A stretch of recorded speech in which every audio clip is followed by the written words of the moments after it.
Okay, next is option B, retrofit isolation method. Similar to option A, option B also measure the effect of the energy at retrofit isolation point. Different between option A is, for option B, all the key parameter measurement are measured and there is no estimate value. The same example of the lighting system, a replacement of the lighting system to the new efficient LED lighting, but this time the movement sensor is also installed together with the LED.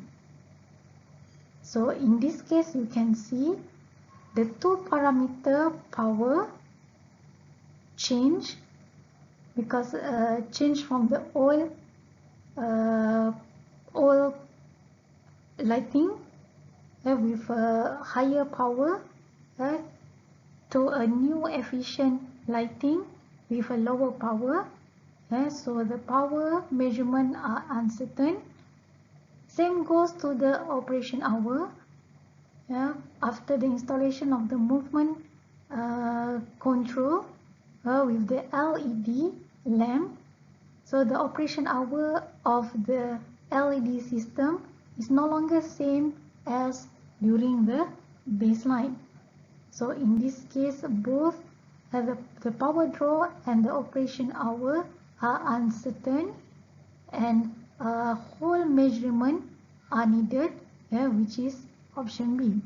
What we can do here is we can measure the energy using energy meter, which measure the kilowatt hour energy of this system for a short term or continuous measurement period to see the trending of the measurement.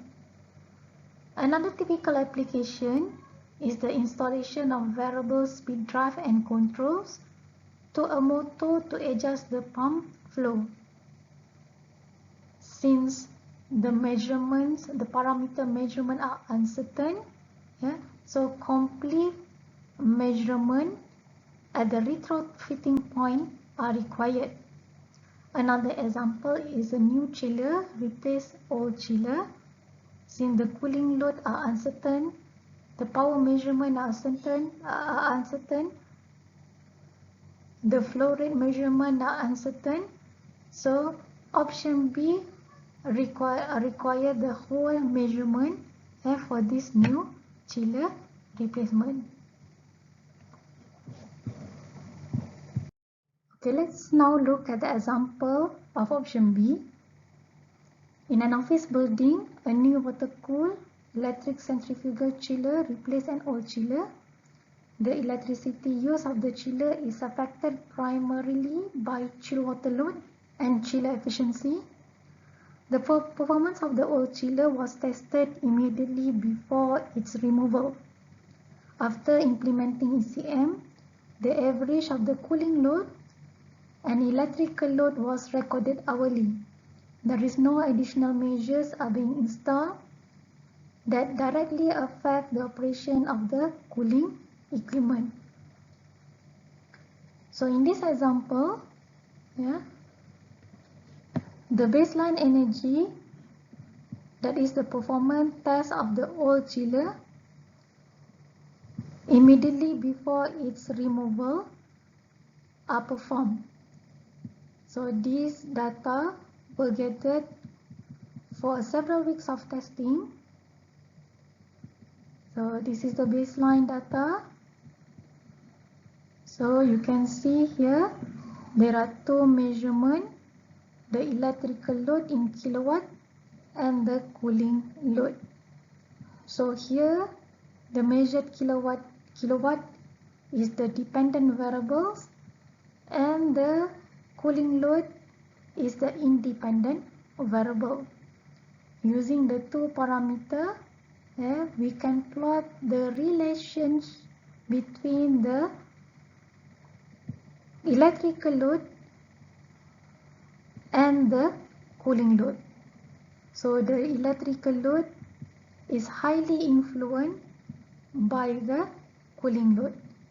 Okay, so this is the equation of the regression, and the R square shows the strong correlation between the cooling load and the measured power of the chiller. During the reporting period, the hourly average cooling load and electrical load on the new chiller were measured and recorded. As you can see in this table, so this is the time, the period of measurement, and there are two parameters that we measure: the average electrical in kilowatt and the average cooling load.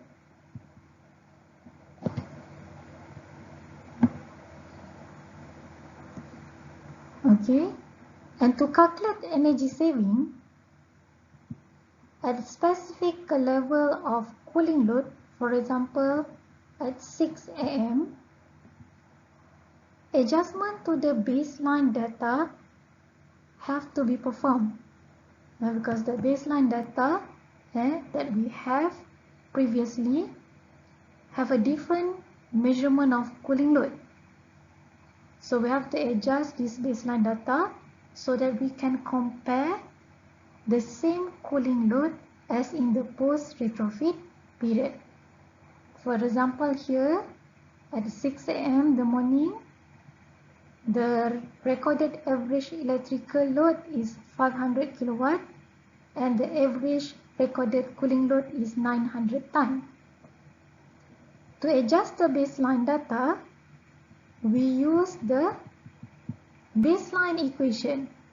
So you remember, this is the baseline equation, 0.62x plus 95. So to get the adjusted baseline load, so substitute the average load of the post-retrofit data into the equation. And now you will get the adjusted load, the baseline, at the 900 ton cooling load is 953 kilowatt.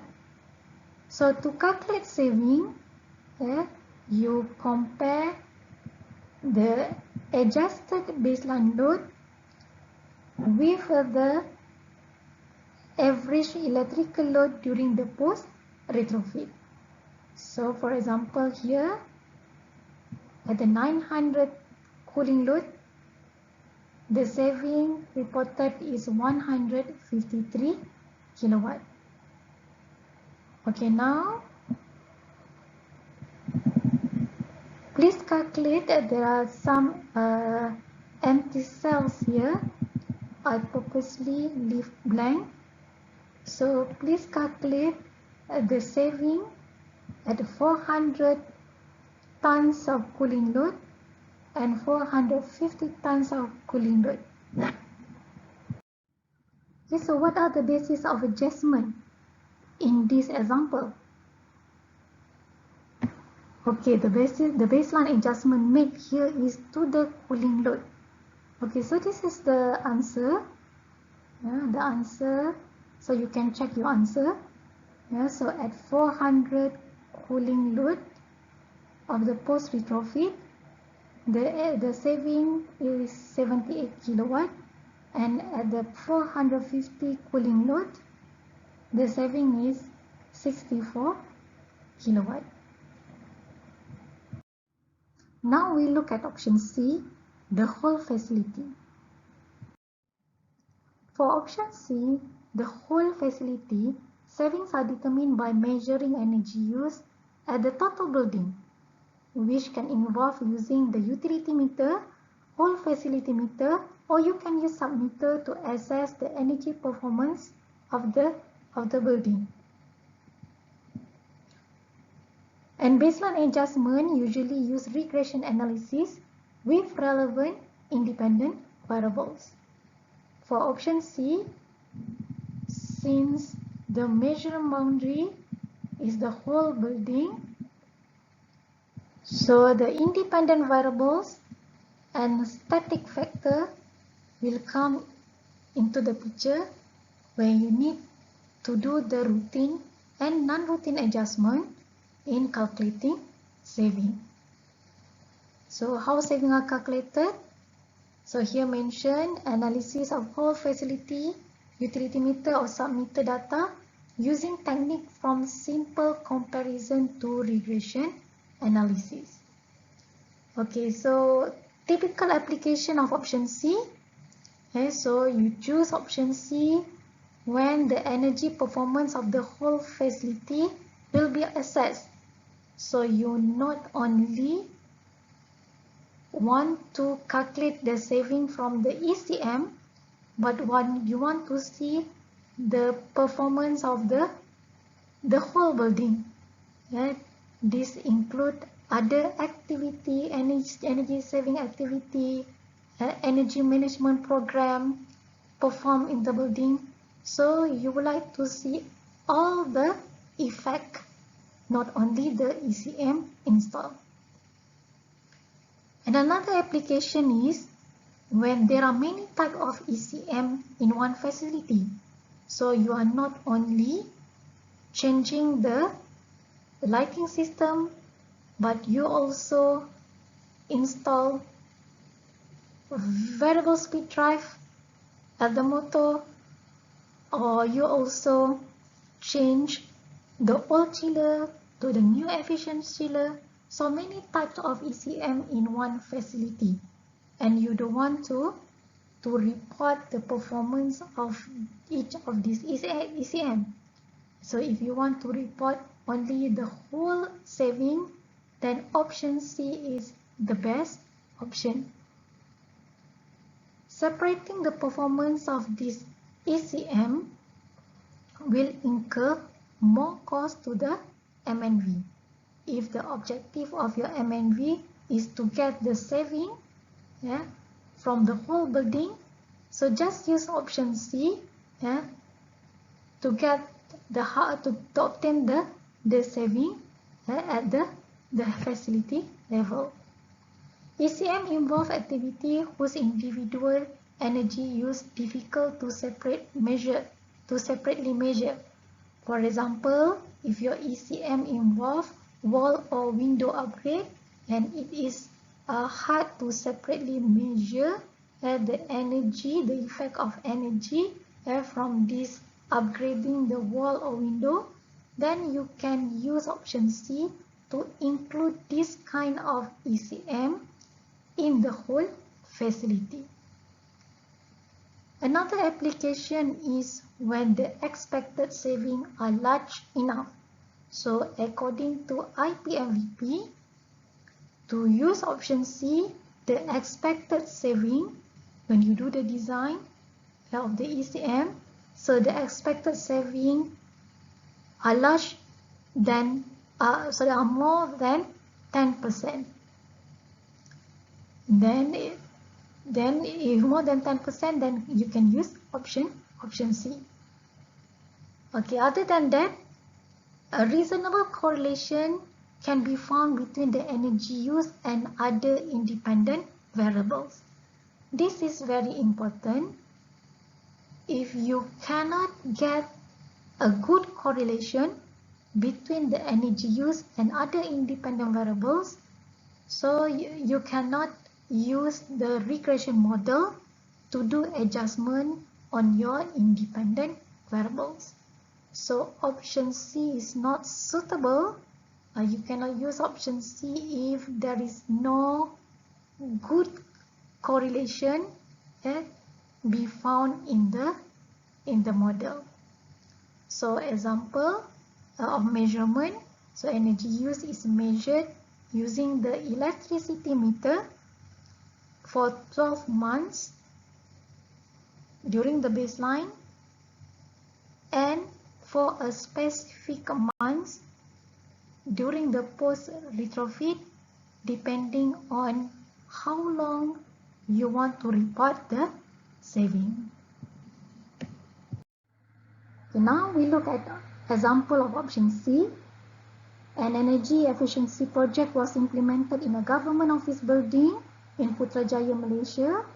Some retrofits program had been implemented in the building in June 2011, and it involved 3 ECM spanning lighting, energy monitoring, and chiller. So this is the M&V plan.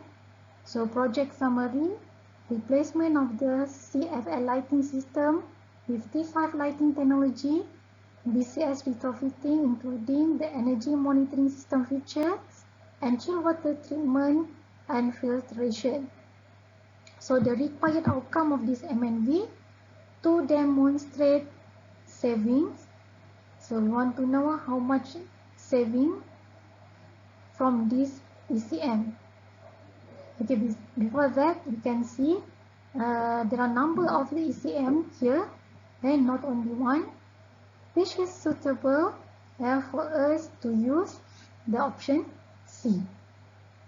So M&V option C, the whole facility measurement for existing building, and measurement boundary is the total building after the utility supply to the building. Measurement period, in this case the baseline period is 1 year from June 2010 to May 2011. For the reporting period, which is after the installation of the ECM, so in this case reporting period was also taken 1 year from June 2011 to May 2012. But in actual implementation of option C, usually the reporting period will not take 1 year. That is because of a constraint of energy service company to wait for a very long period, 1 year, to get back their payment in the energy performance contract. We will discuss about this later in the reporting period measurement. So independent variables here, so we use one independent variable, which is the number of working days. So approach for calculating saving, energy consumption will be gathered from utility bills of using the electricity bill, while the number of working days are gathered from public calendar. And this data will be used to do the adjustment of the baseline data. And then savings are to be quantified by adjusting the baseline data to the same condition of the post retrofit number of working days. Okay, this is the baseline measured energy. So the baseline period is from June 2010 to May 2011. So you can see from this table, it's a 12 months data, and the two columns here, we have the independent variables of number of working days for each of the month, and the electricity consumption kilowatt hour, which is taken from electricity bill. So number of working days is the X parameter, and energy consumption is the Y parameter in the regression model. Using the baseline energy data, then we plot the regression model and obtain the regression equation. Again, please keep in mind that since we are adjusting the baseline energy to the same condition of reporting period, so the baseline data should be used to model the regression analysis, because we want to get the regression equation of the baseline energy. Okay, for example, in this case, so this is the equation obtained from Excel calculation. So the equation here is 16,658x plus 457 and 296,000 with R square equal to 0.79. So does this model has a good correlation? Yes, we can use the model because the R square is greater than 0.75. So for this example, we will use the number of working days as the basis of adjustment for the reporting period condition. Okay, this slide shows the reporting period measured energy and independent variable data, and also how the energy savings are calculated. If you can see from this table, the measurement period for the post-retrofit are also 12 months. And this column shows the post-retrofit data for the independent variable, which is the working days, and for the electricity consumption in kilowatt hour obtained from the electricity bill for each of the month. And another column here is to show how the adjusted baseline data is calculated using the regression equation for the baseline as we obtained from the Excel in previous slide. So in this case, number of working days is used as the basis for the adjustment, to get a similar comparison of the condition between the baseline and the post retrofit. For example, here, if you look at the July 2011, the working days in the post retrofit or in the reporting period is 23. If you refer back to the baseline measurement data, the number of working days in July was 24.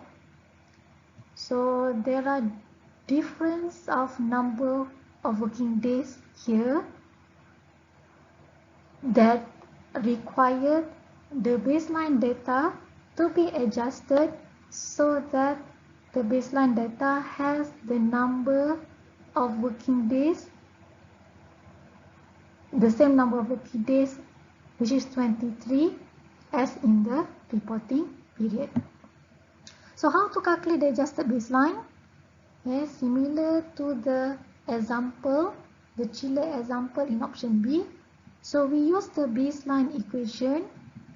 So this baseline equation is obtained in the previous slide, using regression analysis. So to calculate the adjusted baseline consumption here, we substitute the number of working days in the post retrofit into the regression equation. Then this is the adjusted baseline consumption with the same of number of working days of 23. So the energy avoided or energy saving here is the difference between the adjusted baseline, which is the adjusted baseline minus the reporting period consumption. So the energy avoided or the energy saving in July is 16,000 and 411 kilowatt hour. So I spare some exercise for you to do in this table. So please calculate and fill in this blank. We will discuss the answer after this slide. So this is the answer for the exercise. Now I want to show you this graph. So this graph basically visualizes the whole process that we did earlier. So if you see this June 11 is the ECM installation period, and before the ECM installation, this is what we call as the baseline energy, the baseline period, and the blue line is the baseline energy. And this is the periods after the installation, which is called as the reporting period. And you can see the orange line is the reporting period energy consumption. So the blue curve, the gray curve here is the adjusted baseline consumption that you calculated earlier in this table.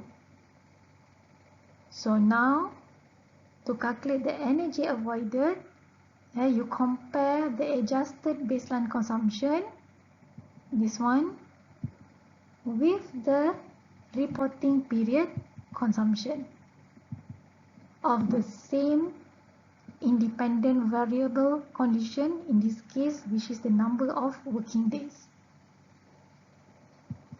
The area between these two lines are the energy avoided or the reported saving for these 1 year periods of post-retrofit.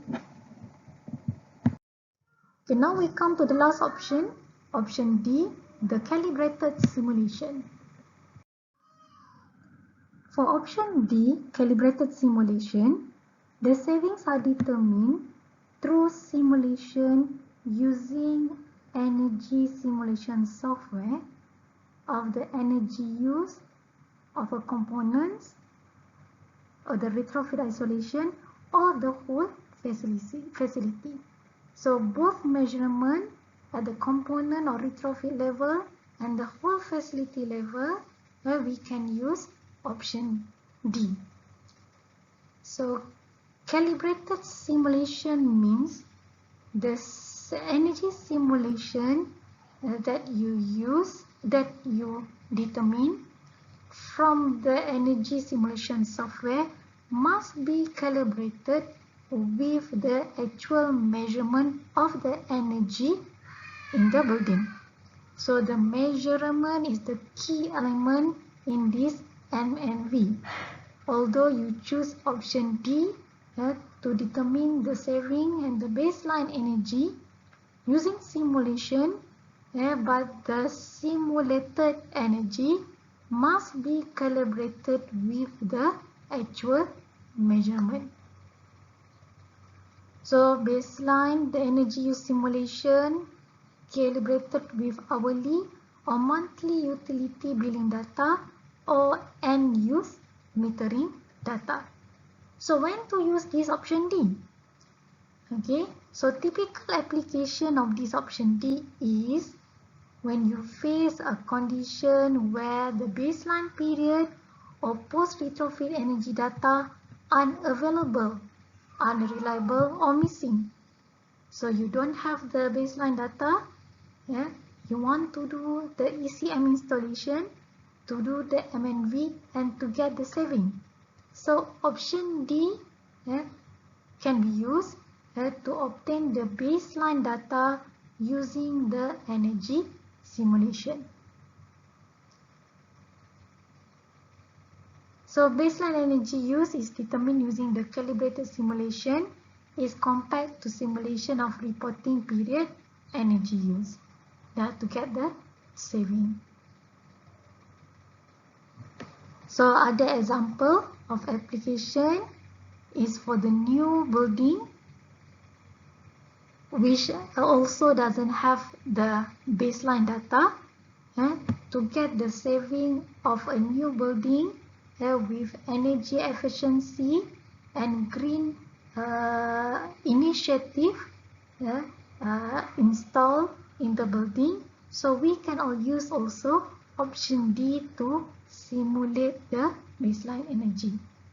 Okay, so option D are the most expensive M&V option compared to other options, because other than the software, energy software simulation, it also required you to do the metering, energy metering, to calibrate the energy, the simulated energy, and also require a professional that can do the energy simulation. Okay, so this is a step for option D, calibrated simulation. Let's see the example of a new building. So a new building, it doesn't have the baseline energy, and the current condition is the post-retrofit condition. Okay, so how to do the simulation? So first select staff and software to run the simulation. Yes, so staff here means the professional modeler that can do the simulation modeling. And also there are a number of software available that you can use to run the simulation. For example, Equest and Energy Plus. Then gather the building size and shape, the materials of the building from the architect drawing. Okay, get the equipment size and efficiency. Also record the temperature data, operation hours of the building, and also occupancy. With this data, then now you can model. The building in the simulation software. Then after that, collect the 12 months of post-retrofit data, which is for the new building is the current data, and weather data. Also look and check at the occupancy pattern and the space condition of the new building. Okay, then run the simulation with the post-retrofit condition and the retrofit equipment. Then you will get a simulated simulated energy for the new building. Compare the simulated energy with the actual measurement of the energy from the new building. Then by comparing the simulated then actual measurement, you calculate the normalized mean bias error. Okay, then calculate the variance. Okay, if the error is bigger, is higher than the requirement by the standard, so you have to revise your simulation to minimize the monthly difference. You revise the simulation by changing the parameter in the simulation. Okay, after you change, for example, you can change the operation of the aircon system in the simulation, or other operation of the large user equipment, and then you run again the simulation and compare with the actual measurement. So then this need to be repeated, the step need to be repeated until the difference between the simulated energy and the actual measurement are within the requirement of the standard. Okay, you can refer to MS 1525 do has mentioned on this requirement. Okay, so after the difference between the simulated and the energy are within the requirement, now you can call your simulation as calibrated simulation. So to get the baseline data, what you do is you take out the energy efficiency features or equipment in the simulation, as to model the baseline condition. Rerun the calibrated simulation with retrofit and no retrofit, and then calculate the saving. Okay, this is the example of energy modeling using Energy Plus. So you can see there is a 3D modeling diagram here, where you can model the 3D of the building, and you can include all the features, the parameter, the equipment, the temperature in the modeling. Okay, then once you run the simulation, you can get a report of the electricity consumption from the building according to the system.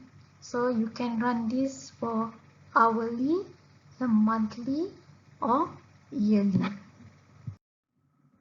So this is a simplified option selection process as in the RPMVP.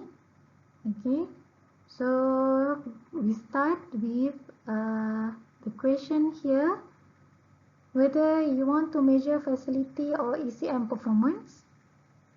If you want to measure ECM performance, and then you go here,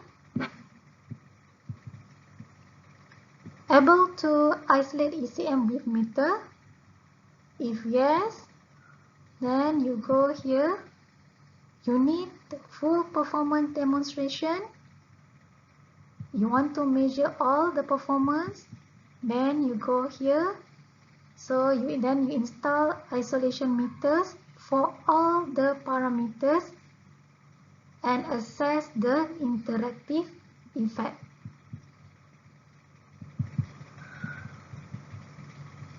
Okay, missing any baseline or reporting period data? So if no, so this is referring to option B. Okay, then we go back again here. Able to isolate ECM with meters? No. Yes. Need full performance demonstration? No. You don't need to measure all the parameters.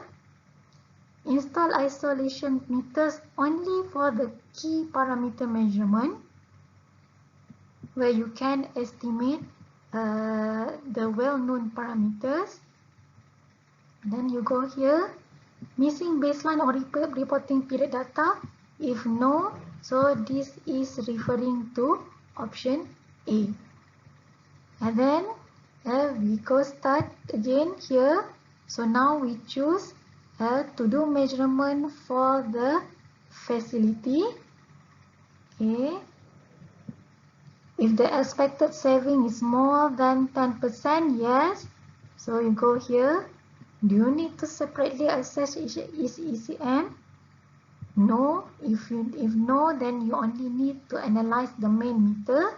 And this is referring to option C, the whole facility. And the rest, expected saving more than 10%, no. And no, and this is for the simulated simulation. So simulation, the process required to obtain the actual measurement data for calibration and compare with the simulated energy from the simulation, and this is referring to option D. Okay, now we come to the important part of the key comparison of the M and B options. Yeah, so I divide this key comparison in terms of a different item.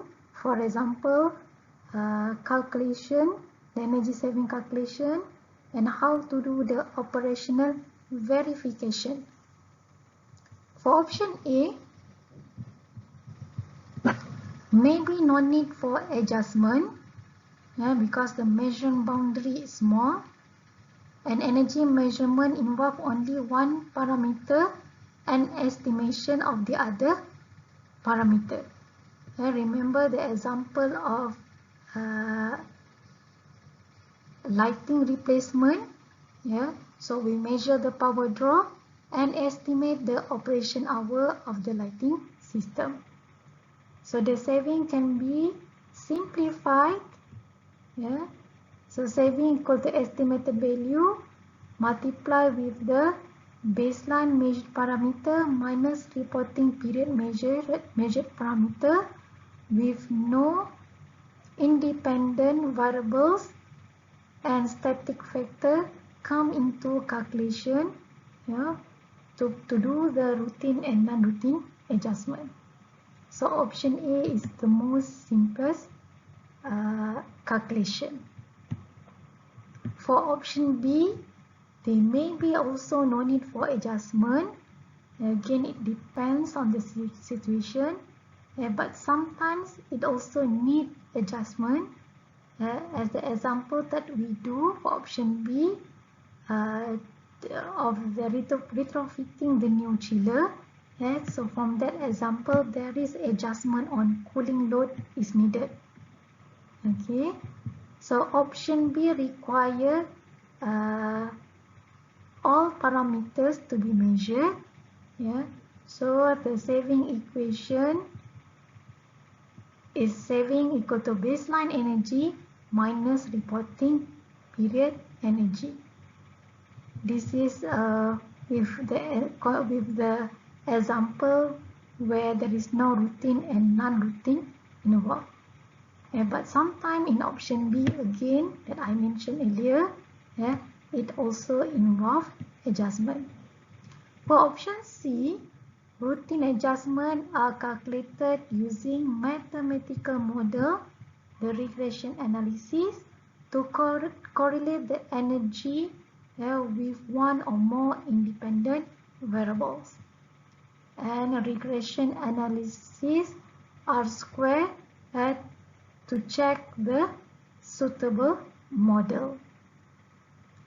Okay, since option C involves a bigger measurement boundary, so it usually involves routine and non-routine adjustment from the change of independent variable of the static factor in the building. And for option D, a saving calculation is using the energy software simulation. For operational verification, since option A involves estimation, so we need to review the engineering design and installation. Installation should be re-inspected to verify continuous operation. For option B, it's more difficult compared to option A because it involves complex metering. However, since it doesn't involve estimation and actual measurement is obtained from metering, so it will produce more certain result compared to option A. However, both A and B require additional meters, and to reduce error of the measurement, the meter should be calibrated. For option C, energy measurement can use utility meter. And special case here, utility meter, data from utility meter is considered 100% accurate because it is measured by the third party. And the payment, the electricity bills, the payment is based on this utility meter. For option D, the operational verification is on the staff to do the simulation. So there is a professional modeler such as BEMP, Building Energy Modeling Professional, and BESA, Building Energy Simulations Analyst, that competence to do the simulation, especially for the complex building. And also it requires a software to do the energy simulation such as Equest and Energy Plus. And option D also require energy to be measured for the calibration. So in terms of the cost, option A can be less costly than other option because it involves estimation and it doesn't involve complete metering. To have a good estimation may be costly than direct measurement. However, option B will be more costly than option A as it involves more complex measurement to do the whole measurement. Additional cost to get certain result using option B should be justified. So why you need to invest more to measure using option B if you can use option A. So this should be justified as M&V cost is usually put in minimize. Option C, cost depend on the source of the energy data and the difficulty to track static factor. So utility meter usually require no extra cost of metering. However, the cost of obtaining data for independent variable such as weather, so there is a cost for that. Option D, so the cost of obtaining actual weather data and also actual measurement to do the calibration. And the simulation may be time consuming and it's usually expensive, more expensive compared to the other option. And also option D involves the cost for hiring specialists to do the simulation and a special software to do the simulation. Okay, in terms of best application for option A is chosen if the expected saving is small and uncertainty from estimation is acceptable. Estimation of the parameter is less costly than using option B or D. And option A require continued performance of the ECM, which can be performed using simple testing. For option B, meters added for retrofit key parameter measurement will be used for other purposes. For example, tenant billing. So you will save money to install the meter for using option C. So you can use it for another purposes also. Measurement of all parameter is less costly than option D, and saving or operation within the measurement boundary are variables. Option C, to assess the whole facility, and if it's involve many type of ECM installed, involve ECM whose individual energy use difficult to separate as we discussed earlier. For example, ECM such as upgrading wall or window, saving a large compared to variance in the baseline and reporting period data. Yeah, because option C involve a wider measurement boundary, so also expected a larger variance involved in the baseline and reporting data.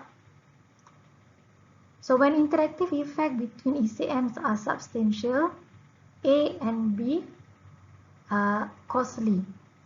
So you can use option C. And as this reasonable correlation between energy use and independent variable.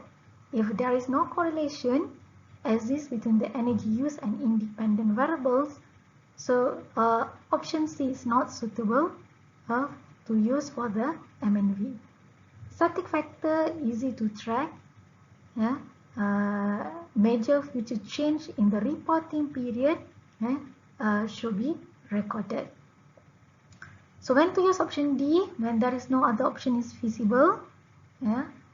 Baseline data or reporting period data are unavailable.